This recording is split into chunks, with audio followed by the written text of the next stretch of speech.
Hello student, আজকে আমরা জানবো ট্রান্সক্রিপশন পদ্ধতি সম্পর্কে। ট্রান্সক্রিপশন পদ্ধতিতে ডিএনএ থেকে বা ডিএনএ এর উপর নির্ভর করে এমআরএনএ উৎপাদিত হয়। তো এই পদ্ধতিকে বলছে ট্রান্সক্রিপশন পদ্ধতি।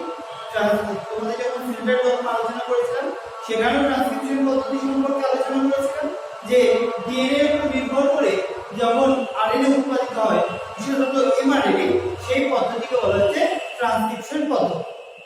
ট্রান্সক্রিপশন পদ্ধতিটা নিউক্লিয়াসের মধ্যে যে ডিএনএ আছে সেই ডিএনএ তে ঘটে বা নিউক্লিয়াসের মধ্যে ঘটে, কিন্তু ট্রান্সক্রিপশনের জন্য যে প্রয়োজনীয় উপাদান বা উপকরণ যেগুলো আছে সেগুলো থাকে সাইটোপ্লাজমে।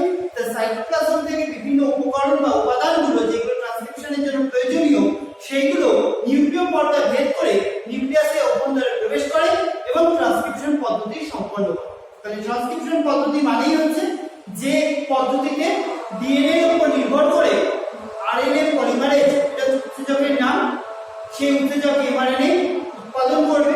তাহলে যে পদ্ধতিতে আরএনএ ট্রান্সক্রিপ্টেড বা তোমার আরএনএ পলিমারেজ উৎসেচকের উপর নির্ভর করে ডিএনএ টেমপ্লেট হিসেবে ব্যবহৃত হয় এবং এমআরএনএ উৎপাদিত হয়, তাকে বলছে ট্রান্সক্রিপশন পদ্ধতি। এই ট্রান্সক্রিপশন পদ্ধতির বিভিন্ন বৈশিষ্ট্যগুলো তোমাদের পড়তে হবে বা তোমাদের জানতে হয়। তো সেরকম 7টা বৈশিষ্ট্য আমি এখানে উল্লেখ করব যে ট্রান্সক্রিপশন পদ্ধতি কোন কোন 7টা বৈশিষ্ট্য তোমাদের জানতে হবে বা পড়তে হবে। তার মধ্যে প্রথমেই আছে ডিএনএ টেমপ্লেট, অর্থাৎ ডিএনএ তন্ত্রীটাকে ছাঁচ হিসেবে ব্যবহার করে তার উপর নির্ভর করে কিন্তু এমআরএনএ তৈরি হচ্ছে। অর্থাৎ ডিএনএ তন্ত্রী যা বেশসজ্জা থাকবে তার পরিপূরক বেশসজ্জা দিয়ে এমআরএনএ কিন্তু তৈরি হবে। যে কোনো বেশসজ্জা কিন্তু এমআরএনএ ক্ষেত্রে আমি দেখতে পাবো না। একটা নির্দিষ্ট জিন থেকে যখন একটা নির্দিষ্ট প্রোটিন তৈরি হয়, তোমরা সেন্ট্রাল ডগমাতে তোমাদের আলোচনা করেছিলাম যে যখন একটা প্রোটিন বা কোনো একটা বৈশিষ্ট্য প্রকাশ করছে তখন ডিএনএ থেকে এমআরএনএ তৈরি হয় এবং সেই এমআরএনএ এর উপর ভিত্তি করে প্রোটিনটা তৈরি হয়। তাহলে এই যে এমআরএনএ তৈরি হচ্ছে সেটা কিন্তু ওই নির্দিষ্ট ডিএনএ খণ্ডকে কি সজ্জাক্রম আছে তার উপর নির্ভর করে কিন্তু এমআরএনএটা উৎপাদিত হয়। তো যে পরিপূরক বেশসজ্জা দিয়ে এমআরএনএ তৈরি হবে তাহলে সেটা ডিএনএ এর উপর নির্ভর করছে। সেই জন্যই এক্ষেত্রে অর্থাৎ ট্রান্সক্রিপশন পদ্ধতির ক্ষেত্রে একটা ডিএনএ টেমপ্লেট অবশ্যই লাগবে। 2 নম্বর বলেছি আরএনএ পলিমারেজ উৎসেচক, অর্থাৎ এখানে যে এমআরএনএ তৈরি হচ্ছে তার জন্য যে উৎসেচকের প্রয়োজন সেটা হচ্ছে আরএনএ পলিমারেজ উৎসেচক বা ট্রান্সক্রিপ্টেজ বা ডিএনএ নির্ভরশীল আরএনএ উৎসেচক বা আরএনএ সংশ্লেষকারী উৎসেচক। যাই হোক না কেন, তার কাজ হচ্ছে ডিএনএ কে ছাঁচ হিসেবে ব্যবহার করে সে এমআরএনএ উৎপাদন করছে। তো এই পদ্ধতিতে উৎসেচকের নাম, প্রধান উৎসেচকের নাম সেটা হচ্ছে আরএনএ পলিমারেজ। 3 নাম্বার বলেছি সংশ্লেষের অভিমুখ। ডিএনএ রেপ্লিকেশন অলরেডি আলোচনা করা হয়ে গেছে। তো সেখানে ডিএনএ পলিমারেজ ছিল প্রধান উৎসেচক এবং যার অভিমুখ ছিল 5 প্রাইম টু 3 প্রাইম, অর্থাৎ যে তন্ত্রীটা তৈরি হচ্ছে ডিএনএ ক্ষেত্রে সেই তন্ত্রীর যে অভিমুখ অর্থাৎ সংশ্লেষের অভিমুখ ছিল 5 প্রাইম টু 3 প্রাইম। তাহলে ছাঁচ হিসাবে বা যার পরিপূরক বেশসজ্জা দিয়ে সেটা তৈরি হয়েছিল তার অভিমুখ কি ছিল? তার অভিমুখ ছিল 3 প্রাইম টু 5 প্রাইম। তো 3 প্রাইমের জায়গায় 5 প্রাইম তৈরি হবে এবং সেই সংশ্লেষটা আসতে পারে। এক্ষেত্রেও এই আরএনএ পলিমারেজ তার যে ক্রিয়া অর্থাৎ এমআরএনএ উৎপাদন হবে সেই সংশ্লেষের অভিমুখ কিন্তু 5 প্রাইম টু 3 প্রাইম ডাইরেকশন। একদম ডিএনএ রেপ্লিকেশনে যাচ্ছিল এই আরএনএ পলিমারেজ উৎসেচক, তার কাজে একই, সেও কিন্তু 5 প্রাইম টু 3 প্রাইম ডাইরেকশনে নতুন যে এমআরএনএ তৈরি হচ্ছে সেই সংশ্লেষটা সম্পন্ন করে। এটা হলো 3 নম্বর। 4 নম্বরে কি বলেছি? আনওয়াইন্ডিং ও রিওয়াইন্ডিং অঞ্চল। তো এখানে বারবার বলছি যে ডিএনএ এর উপর নির্ভর করে এমআরএনএ তৈরি হয়।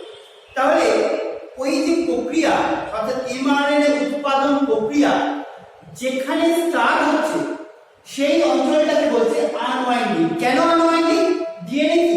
ডিএনএ অ্যাকচুয়ালি পেঁচিয়ে থাকে এবং তার মধ্যে দুটো যে স্ট্র্যান্ড আছে, দ্বিতন্ত্রী বলা আছে, দুটো স্ট্র্যান্ড, তার মধ্যে আবার হাইড্রোজেন বন্ধনীগুলো আছে। কিন্তু ট্রান্সক্রিপশন ট্রান্সক্রিপশনের জন্য ওরাম থাকলে ট্রান্সক্রিপশন হবে না। ডিএনএ তন্ত্রের মধ্যে যে হাইড্রোজেন বন্ধনীগুলো আছে দুটো বেশ হচ্ছে আমাদের এটিজিসি, যেমন এ এর সাথে টি দুটো হাইড্রোজেন বন্ধনী গঠন করে, আবার জিসি কি করে তিনটে হাইড্রোজেন বন্ধনী গঠন করে। তাহলে যখনই ট্রান্সক্রিপশন স্টার্ট হবে বা ট্রান্সক্রিপশনে এই ক্ষেত্রে এমআরএনএ উৎপাদন শুরু হবে, সঙ্গে সঙ্গে ওই হাইড্রোজেন বন্ধনীগুলোকে ভাঙতে হবে, তবেই সে একটা ওপেন ফর্ম পাবে যেটার উপর ভিত্তি করে এমআরএনএ তৈরি হবে। যদি জোড়া থাকে তাহলে তো সে পরিপূরক বেষ্টনীতে কোনোটাই পাচ্ছে না, যদি জোড়া আছে পরিপূরক বেষ্টনীতে কিচ্ছু পাবে না। সেই জন্য সেটাকে আলাদা করতে হবে, এবং যেখানে আলাদা হবে সেই অঞ্চলটাকে বলছে আনওয়াইন্ডিং অঞ্চল। ট্রান্সক্রিপশন হলো ওই জায়গায়, আর তৈরি গেল ট্রান্সক্রিপশন পদ্ধতি, পরের যে পাশের অঞ্চল সেটা খুলে গেল, তখন ওই অঞ্চলটা যেটা প্রথমে খুলেছিল সেটা আবার জুড়ে যাবে, তখন তাকে বলছে রিওয়াইন্ডিং। তাহলে যখনই ট্রান্সক্রিপশন আমি দেখবো পদ্ধতি দেখার সময় আমি দেখতে পাবো একটা জায়গায় আনওয়াইন্ডিং হচ্ছে, খুলে যাচ্ছে, হাইড্রোজেন বন্ধনীগুলো ভেঙে যাচ্ছে, এবং যখনই ওই জায়গাটা দিয়ে তোমার ট্রান্সক্রিপশন হয়ে যাচ্ছে, ট্রান্সক্রিপশনটা এগিয়ে গেল, সঙ্গে সঙ্গে ওই অঞ্চলটা আবার পূর্বের অবস্থায় ফিরে গেল, সেই জন্য সেই অঞ্চলটাকে বলছে রিওয়াইন্ডিং। তাহলে যখনই ট্রান্সক্রিপশন বলবো তখন আনওয়াইন্ডিং এবং রিওয়াইন্ডিং এই দুটো অঞ্চল কিন্তু আমি দেখতে পাবো। এক জায়গায় ভাঙবে, ট্রান্সক্রিপশন হয়ে যাবে, আবার সেই জায়গাটা জুড়ে যাবে এবং পূর্বের যে অবস্থা ছিল সেখানে ব্যাক হবে। তারপর হচ্ছে প্রয়োজনীয় উপাদানের উপস্থিতি, যেটা প্রথমেই বললাম যে নিউক্লিয়াসের ভিতর তোমার ট্রান্সক্রিপশন হচ্ছে, ডিএনএ এর উপর নির্ভর করে সেখানে এমআরএনএ উৎপাদন হচ্ছে, কিন্তু যে উপাদানগুলো দরকার, বিভিন্ন উৎসেচকগুলো দরকার, তারপর রাইবোনিউক্লিওটাইড দরকার। রাইবোনিউক্লিওটাইড কেন লাগবে? কারণ এমআরএনএ তৈরি হবে নিউক্লিওটাইড দিয়ে, তো সেই নিউক্লিওটাইডগুলো কোথায় আছে? সেগুলো আছে সাইটোপ্লাজমে। তো সেই সমস্ত উপাদানগুলো সাইটোপ্লাজম থেকে নিউক্লিয় পর্দা ভেদ করে, নিউক্লিয় পর্দা ভেদ করে মানে ফুটো করে অবশ্যই নয়, নিউক্লিয় পর্দায় যে ছোট ছোট ছিদ্র আছে যাকে বলছে নিউক্লিয় পোর, তো সেই নিউক্লিয় পোরের মাধ্যমে ওই উপকরণগুলো বা ওই উপাদানগুলো সাইটোপ্লাজম থেকে নিউক্লিয়াসের ভিতর প্রবেশ করছে। তাহলে প্রয়োজনীয় পদার্থের উপস্থিতি হচ্ছে সাইটোপ্লাজমে, তারপর সেটা পরিবহন হয় এবং সেটা নিউক্লিয়াসের ভিতর যায়, যেখানে ট্রান্সক্রিপশন পদ্ধতি চলছে। তারপর যে 6 নম্বর হচ্ছে ট্রান্সক্রিপশন একক। এই ট্রান্সক্রিপশন এককটা আমি ছবি এঁকে একটু পরে বোঝাচ্ছি। ট্রান্সক্রিপশন একক এক কথায় বলতে বোঝায় যেখানে সর্বনিম্ন যেখানে ট্রান্সক্রিপশন পদ্ধতি সম্ভব হবে, অর্থাৎ ট্রান্সক্রিপশন হওয়ার জন্য ন্যূনতম যে শর্তগুলো বা যে জায়গাটা দরকার তার সেটাই হচ্ছে ট্রান্সক্রিপশন একক। এটা আমি পরে আলোচনা করছি। আর 7 নম্বরে রেখেছি হেডিংটা রেখেছি উপকরণ। তো উপকরণের মধ্যে তোমরা বইতে দেখতে পাবে বিভিন্ন উপকরণ আছে, যেমন টেমপ্লেট হিসাবে ডিএনএ স্ট্র্যান্ড লাগবে, আরএনএ পলিমারেজ উৎসেচক লাগবে, রাইবোনিউক্লিওটাইড লাগবে ডিএনএ সংশ্লেষণের জন্য, এছাড়া কিছু কিছু ফ্যাক্টর লাগবে। সেই ফ্যাক্টরগুলো ট্রান্সক্রিপশন হতে সাহায্য করছে। সেই ফ্যাক্টরগুলোকে বলা হয় ট্রান্সক্রিপশন ফ্যাক্টর। এই ট্রান্সক্রিপশন ফ্যাক্টরগুলো প্রোক্যারিওটিক এবং ইউক্যারিওটিক কোষে আলাদা আলাদা আছে। যেমন ট্রান্সক্রিপশন ফ্যাক্টর 2A বা 2B 3 এগুলো হচ্ছে ইউক্যারিওটিক সেলের ক্ষেত্রে আছে, বা প্রোক্যারিওটিক সেলের ক্ষেত্রে রো ফ্যাক্টর যেটা ট্রান্সক্রিপশনকে শেষ করছে। তারপর আরো বিভিন্ন প্রোটিন পাবে, ন্যাস প্রোটিন পাবে, যেগুলো হচ্ছে বিভিন্ন ফ্যাক্টর বা উপাদান, যে উপাদানের সাহায্যে ট্রান্সক্রিপশন পদ্ধতিটা নিয়ন্ত্রিত হচ্ছে। এইগুলো উপকরণের মধ্যে পাবে। এছাড়া বিভিন্ন আয়ন, বিশেষ করে বায়োভ্যালেন্ট যে আয়নগুলো যেমন ম্যাগনেসিয়াম হোক বা ম্যাঙ্গানিজ হোক, সেগুলো কিন্তু এই ট্রান্সক্রিপশন পদ্ধতির ক্ষেত্রে সাহায্য, সেগুলোকে বলা হচ্ছে কোফ্যাক্টর। অর্থাৎ যে ধাতব আয়নের উপস্থিতির জন্য মূলত বায়োভ্যালেন্ট যেগুলো আছে, তো সেইগুলোর উপস্থিতির জন্য ট্রান্সক্রিপশন পদ্ধতিটা সহজে সম্পন্ন হয়, তাদেরকে বলছে কোফ্যাক্টর। তাহলে উপকরণের মধ্যে টেমপ্লেট ডিএনএ স্ট্র্যান্ড পাবে, আরএনএ পলিমারেজ উৎসেচক পাবে, রাইবোনিউক্লিওটাইড পাবে, বিভিন্ন ফ্যাক্টর ট্রান্সক্রিপশনের জন্য বিভিন্ন ফ্যাক্টর আছে, কোফ্যাক্টর রূপে ধাতব আয়ন আছে, সেগুলো হচ্ছে উপকরণের মধ্যে পড়বে। তাহলে মোটামুটি 7টা বৈশিষ্ট্য তোমাদের অবশ্যই পড়তে হবে, যে ট্রান্সক্রিপশন পদ্ধতির বৈশিষ্ট্যগুলো কি। আর এই যে ট্রান্সক্রিপশন একক অর্থাৎ কত মানে মিনিমাম কোনখানে বা মিনিমাম কি হলে তবে ট্রান্সক্রিপশন সম্পন্ন হবে, সেটা হচ্ছে ট্রান্সক্রিপশন একক। এখানে আমি একটা ট্রান্সক্রিপশন একের ছবি এঁকেছি। তো ট্রান্সক্রিপশন একক মানে ডেফিনেটলি একটা ডিএনএ স্ট্র্যান্ড, এটা হচ্ছে সেই ডিএনএ স্ট্র্যান্ড। দুটো স্ট্র্যান্ড আছে, একটা হচ্ছে 5 প্রাইম টু 3 প্রাইম ডাইরেকশনে আছে, আর একটা হচ্ছে 3 প্রাইম টু 5 প্রাইম ডাইরেকশন আছে। তো এখানে টেমপ্লেট তন্ত্রী কোনটা? টেমপ্লেট তন্ত্রী হচ্ছে যা 3 প্রাইম এখানে আছে। কেন? কারণ এখান থেকে যে এমআরএনএটা তৈরি হবে তাহলে 3 প্রাইমে এগেইনস্টে এমআরএনএ যে প্রথম পজিশন আছে সেটা 5 প্রাইম। তাহলে 5 প্রাইম টু 3 প্রাইমের যে অভিমুখ যেটা দরকার আর যেটা সম্পন্ন হবে অভিমুখটা 5 প্রাইম টু 3 প্রাইম সেটা সহজেই এখানে পেয়ে যাবে। অর্থাৎ টেমপ্লেট তন্ত্রীর ক্ষেত্রে তার যে সজ্জাক্রম সেটা আমি পাবো 3 প্রাইম টু 5 প্রাইম ডাইরেকশন।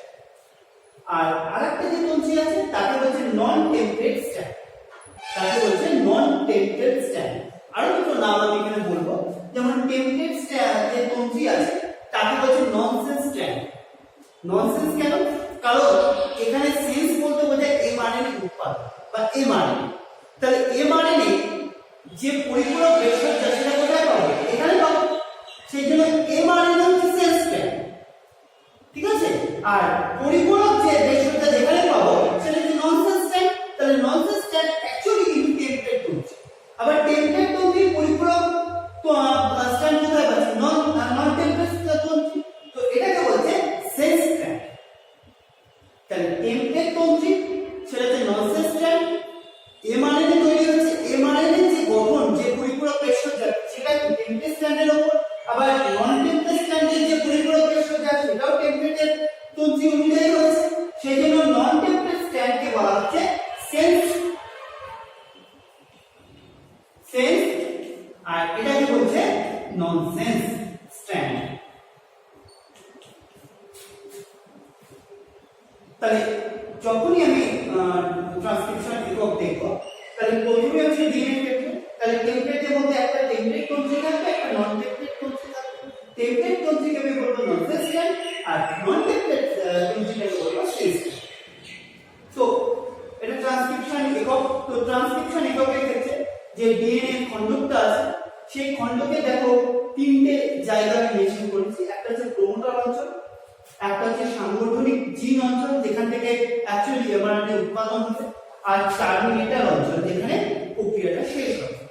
তাহলে প্রোমোটার অঞ্চলের প্রক্রিয়াটা স্টার্ট হওয়ার জন্য যে জাস্ট যেখান থেকে স্টার্ট হবে সেই অঞ্চলটাকে বলছে ইনিশিয়েশন সাইট। অর্থাৎ এখান থেকে ট্রান্সক্রিপশন পদ্ধতিটা শুরু হচ্ছে, শেষ হচ্ছে কোথায়? Termination site. ট্রান্সক্রিপশন চললো কতখানি? ইনিশিয়েশন সাইট থেকে টার্মিনেশন সাইট পর্যন্ত ট্রান্সক্রিপশন চলবে এবং এর উপর নির্ভর করে একটা এমআরএনএ তৈরি। তাহলে প্রোমোটার অঞ্চল, সাংগঠনিক জিন অঞ্চল এবং টার্মিনেশন অঞ্চল আমি দেখতে পাবো একটা এককের ক্ষেত্রে বা ট্রান্সক্রিপশন এককের ক্ষেত্রে। তার যেখান থেকে ট্রান্সক্রিপশন শুরু হবে তাকে বলবে ইনিশিয়েশন সাইট, যেখানে গিয়ে শেষ হবে সেটা হচ্ছে টার্মিনেশন সাইট। প্রোমোটার অঞ্চল এখানে কেন বলছে? কারণ যে আরএনএ পলিমারেজ উৎসেচকটা আমি ব্যবহার করবো এমআরএনএ তৈরির জন্য, তো সেটাও তো আটকাতে হবে। সেই আটকানোর জায়গাটা ডিএনএ যেখানে গিয়ে ওই আরএনএ পলিমারেজটা আটকায় তাকে বলছে প্রোমোটার অঞ্চল। তাহলে প্রোমোটার অঞ্চলে কি হবে? প্রোমোটার অঞ্চলে গিয়ে আরএনএ পলিমারেজ উৎসেচকটা আটকে যাবে এবং তারপর সেই ইনিশিয়েশন সাইট থেকে এমআরএনএ উৎপাদন শুরু করবে। সেই জন্য এটা হচ্ছে প্রোমোটার অঞ্চল, আর ওখানে যেহেতু শেষ হচ্ছে সেটা ট্রান্সক্রিপশন। এই প্রোমোটার অঞ্চল অর্থাৎ ডিএনএ কোথায় গিয়ে ওই আরএনএ পলিমারেজ আটকাবে সেটা কিন্তু হ্যাপাসার্কেল, মানে যে কোনো জায়গায় আটকাবে না, তার নির্দিষ্ট অঞ্চল আছে। নিচে দিকে দেখো কতগুলো প্রোমোটার অঞ্চল আমি মেনশন করেছি। প্রোমোটার অঞ্চল প্রোক্যারিওটিক এবং ইউক্যারিওটিক সেলের ক্ষেত্রে ডেফিনেটলি আলাদা হবে। তো প্রোক্যারিওটিক সেলের ক্ষেত্রে দুটো আমি মেনশন করেছি তার প্রোমোটার অঞ্চল। একটাকে বলছে প্রিজনার বক্স এবং আরেকটাকে বলছে রেকগনিশন সিকোয়েন্স। আর অপরপক্ষে ইউক্যারিওটিক সেলের ক্ষেত্রে তার ক্ষেত্রে আমি দুটো মেনশন করেছি, দুটো প্রোমোটার অঞ্চল। একটা হচ্ছে টাকা বক্স আর একটা হচ্ছে ক্যাট বক্স, ক্যাট বক্স। তাহলে এইগুলো হচ্ছে প্রোমোটার অঞ্চল। এবার প্রোমোটার অঞ্চলের পাশে দেখো ব্র্যাকেটের মধ্যে আমি একটা সংখ্যা উল্লেখ করেছি এবং তার আগে একটা মাইনাস চিহ্ন দিয়েছি। কেন দিলাম এটা? যেখান থেকে ইনিশিয়েশন সাইট থেকে যেদিকে তোমার এমআরএনএ উৎপাদন হয় না, অর্থাৎ এই দিককার যে অঞ্চল তাকে বলছে আপস্ট্রিম অঞ্চল। ইনিশিয়েশন সাইটে যেদিকে কোনো এমআরএনএ তৈরি হচ্ছে না তাকে বলছে আপস্ট্রিম অঞ্চল। আর ডাউনস্ট্রিম কি? ডাউনস্ট্রিম হচ্ছে যে অঞ্চলটা জুড়ে এমআরএনএ উৎপাদন হচ্ছে তাকে বলছে ডাউনস্ট্রিম অঞ্চল। তো আপস্ট্রিম এবং ডাউনস্ট্রিম এই দুই জায়গায় আমি কি দেখতে পাবো? বিভিন্ন নিউক্লিওটাইড দেখতে পাবো, এটিজিসি এর বিভিন্ন নিউক্লিওটাইড দেখতে পাবো। ইনিশিয়েশন সাইডের থেকে আপস্ট্রিমের দিকে যদি আমি যাই, প্রতিটা নিউক্লিওটাইডকে আমি -10 মেনশন করব। মানে ঠিক যদি আমি পাশেরটা দেখি তাহলে -1 -2 -3 9 -4 14। অর্থাৎ ইনিশিয়েশন সাইড থেকে যেদিকে এমআরএনএ তৈরি হচ্ছে না সেদিকে যদি যাই, অঞ্চলটাকে বলবো আপস্ট্রিম অঞ্চল এবং নিউক্লিওটাইডকে পরপর মেনশন করব -1 থেকে শুরু করে 14। তাহলে ডাউনস্ট্রিম কি দিয়ে মেনশন করব? +1 +2 +3 এর মানে চলতে থাকবে ডাউনস্ট্রিম। তাহলে প্রমোটার অঞ্চল কোন দিকে অবস্থিত? আপস্ট্রিম অঞ্চলে অবস্থিত। তাহলে আপস্ট্রিম অঞ্চল মানে কি? মাইনাস অঞ্চল। সেই জন্য প্লিজ নাও বক্স -10, অর্থাৎ ইনিশিয়েশন সাইট থেকে 10 ঘর দূরে বা 10 নিউক্লিওটাইড জুড়ে ও প্রমোটার অঞ্চল। রিকগনিশন সিকোয়েন্স আছে -35 আপস্ট্রিম অঞ্চল, টাটা বক্স আছে -30 আপস্ট্রিম অঞ্চল, ক্যাট বক্স আছে -80 আপস্ট্রিম অঞ্চল। সেই জন্য এগুলোকে মেনশন করা আছে, এগুলো একটু মনে রাখার চেষ্টা করবে, শর্ট প্রশ্নের জন্য দরকার।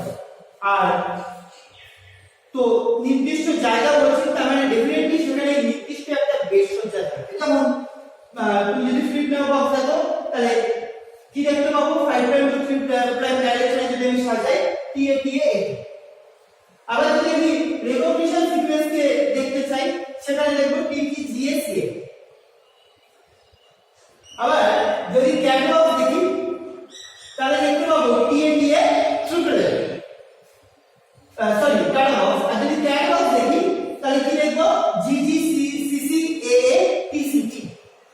এইগুলো হচ্ছে সজ্জাক্রম, বিভিন্ন প্রমোটার অঞ্চলের সজ্জাক্রম, অর্থাৎ ওই অঞ্চলে ওই সজ্জাক্রম আছে যা দ্বারা আরএনএ পলিমারেজ ওই স্থানে গিয়ে আসবে, তারপর ইনিশিয়েশন সাইট থেকে এমআরএনএ উৎপাদন প্রক্রিয়া স্টার্ট করবে। তাহলে এটা হলো প্রমোটার অঞ্চল। তারপর এমআরএনএ উৎপাদন শুরু হবে এবং লাস্টে গিয়ে টার্মিনেশন। তাহলে মোটামুটি বোঝালাম যে বোঝানোর চেষ্টা করলাম যে ট্রান্সক্রিপশন একক কাকে বলে এবং সেখানে কি কি অঞ্চল বা কি কি গুরুত্বপূর্ণ অংশ সেখানে উপস্থিত আছে। তো এই জিনিসগুলো একটু ভালো করে দেখো। এখানে আমি শুধুমাত্র বৈশিষ্ট্য আর ট্রান্সক্রিপশন একক এই যে আলোচনা করলাম। এরপর আমরা আলোচনা করব ট্রান্সক্রিপশন পদ্ধতি সম্পর্কে এবং রেপ্লিকেশনের মতো ট্রান্সক্রিপশনের প্রোগ্রামিং এবং ইমপ্লিমেন্টেশনের কিভাবে ট্রান্সক্রিপশন হয় সেই পদ্ধতির মধ্যে কি কি পার্থক্য আছে সেই সম্পর্কে।